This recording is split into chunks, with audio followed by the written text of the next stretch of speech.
ప్రేక్షకులందరికీ వినాయక చవితి శుభాకాంక్షలు. ఇప్పుడైతే మంచినీళ్ళ గుంట దగ్గర అయితే మనం ఉన్నాము. మంచినీళ్ళ గుంట ఎల్ఐసి రోడ్ శివాలయం పక్కనున్న వినాయకుడి విగ్రహం దగ్గర అయితే ఉన్నాం. ఇక్కడ చూసుకుంటే ముగ్గురు వినాయకులు అయితే మనకి ఇక్కడ కనిపిస్తున్నారు. అసలు ఎందుకు ఇలా పెట్టారు దీని గురించి ఒకసారి ఇక్కడ శంకర్ ఆధ్వర్యంలో అయితే జరిగింది. ఒకసారి ఆయన అడిగే తెలుసుకుందాం. నమస్తే సార్. నమస్తే, నా పేరు శంకర్. చెప్పండి సార్. ఇక్కడ ముగ్గురు వినాయకులు అయితే మనకు కనిపిస్తున్నారు. అది ఏ ఆలోచనతో ఇలా పెట్టారు? కొంచెం అంటే ఏనుగు అవతారము, ఏనుగు ప్లస్ మధ్యలో ఆపకొచ్చి కుస. అంటే మామూలుగా అయితే మన శివుడు కోపం అయినాక ఏనుగుని చేసి తర్వాత ఈ కళ్ళ నుంచి ఫేస్ మార్చినాకి ఇది పెట్టడం, లవా కుస పెట్టడం. Okay sir. ఎన్ని డేస్ పట్టింది సార్ ఇలా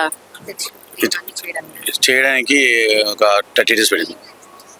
7 days ఉంటుందా సార్ ఇక్కడ ఉత్సవాలు అని మొత్తం జరుగుతుందా? 3 days. మేము రోడ్ సైడ్ కాబట్టి కొంచెం ట్రాఫిక్ ఇబ్బంది, మాకు 3 days మాకు పర్మిషన్ ఇచ్చారు కాబట్టి 3 days మేము పెడుతున్నాం. Thank you sir. చెప్పాలా? ఓకే, మనం ఒకసారి విగ్రహాన్ని కూడా చూద్దాము. ఇక్కడ చూసుకున్నట్లయితే ముగ్గురు విగ్రహాలు, వినాయకుడి విగ్రహాలు కనిపిస్తున్నాయి. మధ్యలో వచ్చి ఏనుగు అవతారం అనమాట, ఆ పక్క ఈ పక్క లవకుశులు అనమాట. సో ఈ ఆలోచనతో అయితే ఇక్కడ ఉన్న వాస్తవ్యులు వీళ్ళైతే చాలా ఇష్టంతో వినాయకుడు అయితే ఇక్కడ తయారు చేయించి మరి వాళ్ళు ఇక్కడ పెట్టున్నారు. మొత్తం ఇక్కడ చూసుకున్నట్లయితే వినాయకుడిది 13 అడుగులతో అయితే ఇక్కడ చేస్తున్నారు. 3 రకాలది, చాలా రేర్ అనమాట. మామూలుగా ఒక విగ్రహానికి చాలా ఎక్కడ చూసినా అలానే ఉంటాయి. ఇక్కడ చూసుకున్నట్లయితే 3 పెట్టారనమాట.